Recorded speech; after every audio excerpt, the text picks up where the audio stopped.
Time now for sports on 104.7 The Cave. Here's Ned Reynolds. Mike the intern, Ned Reynolds. It's Friday. Thank the good Lord. Before we start talking, I wanted to mention, did you hear about how one of the refs selected for the crew for the Super Bowl used to be a linebacker for the 49ers 20 years ago? Did you hear about that? Did not know that. Isn't that crazy? It's irrelevant.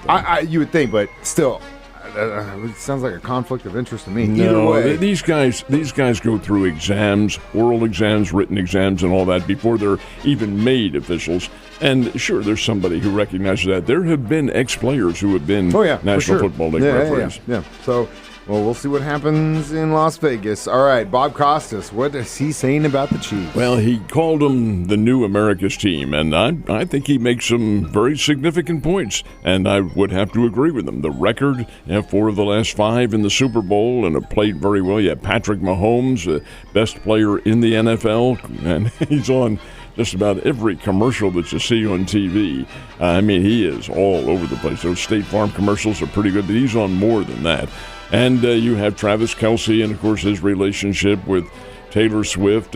It just really lends itself into the fact that the team is watched by everybody. They are adored by well, I can't say that. That's really not fair. But they are certainly admired by everybody. And the fact that NBC chose their game in the playoff to put on the streaming to test it out, I think speaks well for the Chiefs. I would put them, as the new America's team. Dallas hasn't been there in years, and I wasn't in favor of their nomination. Say how you truly feel. Say how you truly feel. I'm Philadelphia Eagles. I know you are. But you're right. And dude, it's garbage. It's a subjective thing. You can call the Chiefs whatever you want. At the end of the day, we're always going to call it a kingdom because that's what it is. Well, that's the name of it out here. Yeah. That's the way it goes. It is what it is. It's surprising to me how fast all of those head coaching jobs got filled in the NFL. It was 5 days?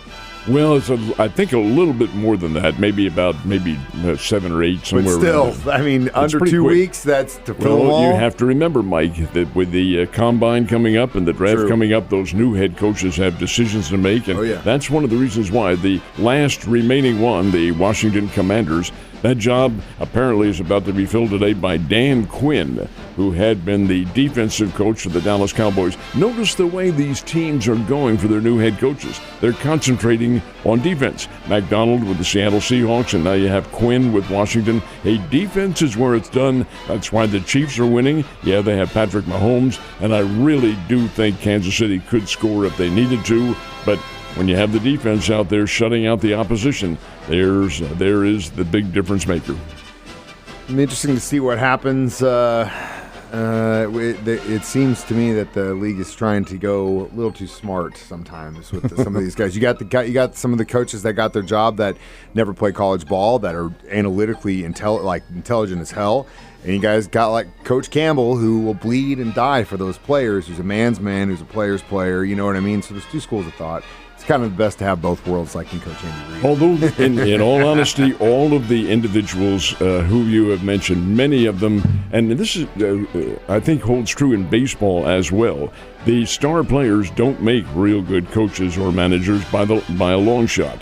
And it's usually the players or individuals who really haven't had a strong connection. Walt Austin with the old Brooklyn Dodgers and later Los Angeles had one at-bat in the major leagues. And yet he was an all-star manager. You have good players. You know how to assess them.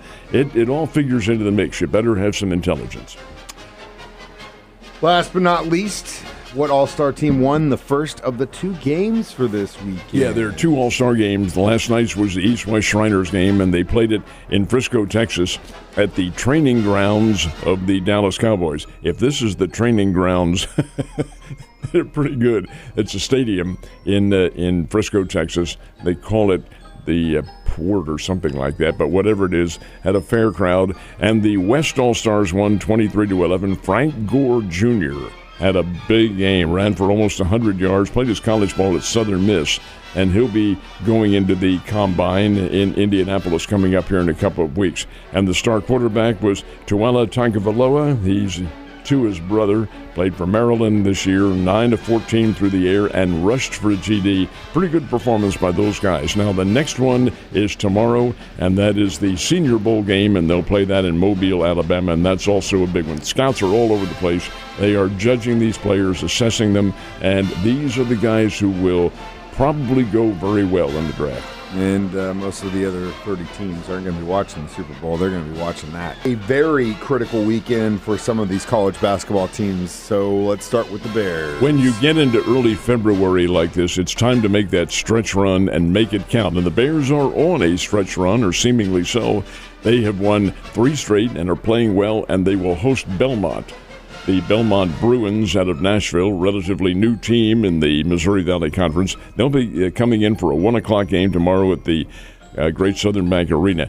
Belmont's good. I don't think they're as good as the Bears. I think if the Bears play well, that they should win this one, but you never make those kind of predictions because you don't know what Bears team is going to come out. Last 3 games, Drake and Southern Illinois and Valparaiso, the Bears have played well. They've been shooting the ball, and that's the one thing they can do well.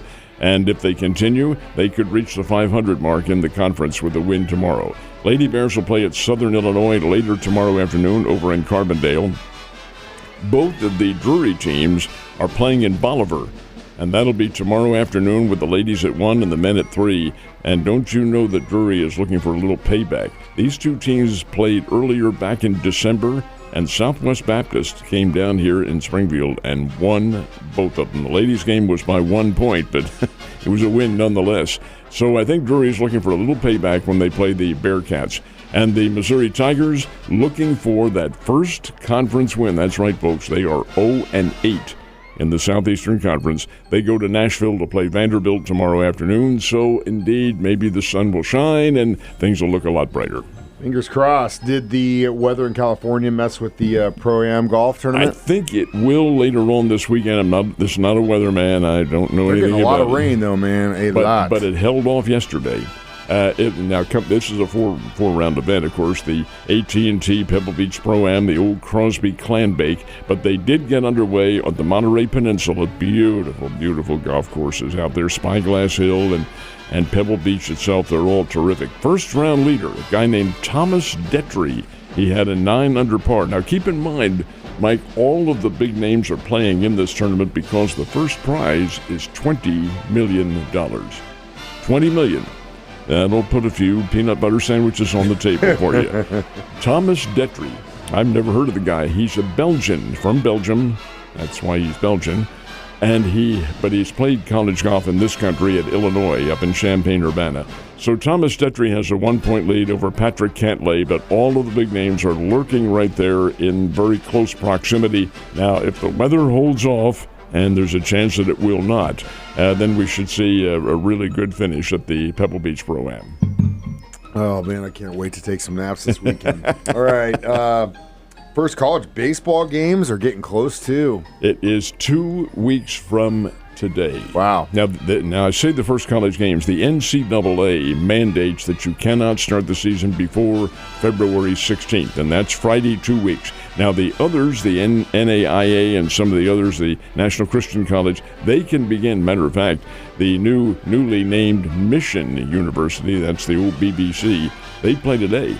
They start their season here on February 2nd. But in terms of NCAA, they begin in 2 weeks. The Bears will play at Louisiana Monroe, and Drury will host Missouri Western State at Metter Park. That's right, Drury's moving back to Metter Park now. They've refurbished it, put in artificial turf, put up a new fence, and it looks pretty good from over there on South Fremont. Have you been outside? Have you checked it out? It's very nice, very, very comfortable. Now, it's not Hammond's Field, of course. It's not designed to be. But it'll be a good ballpark for the Panthers to play in. That's good to hear. Hopefully they can get you a little Shea Ned satellite location, because I know you'll be watching some games there. You have a great day, and I'll see you on Monday.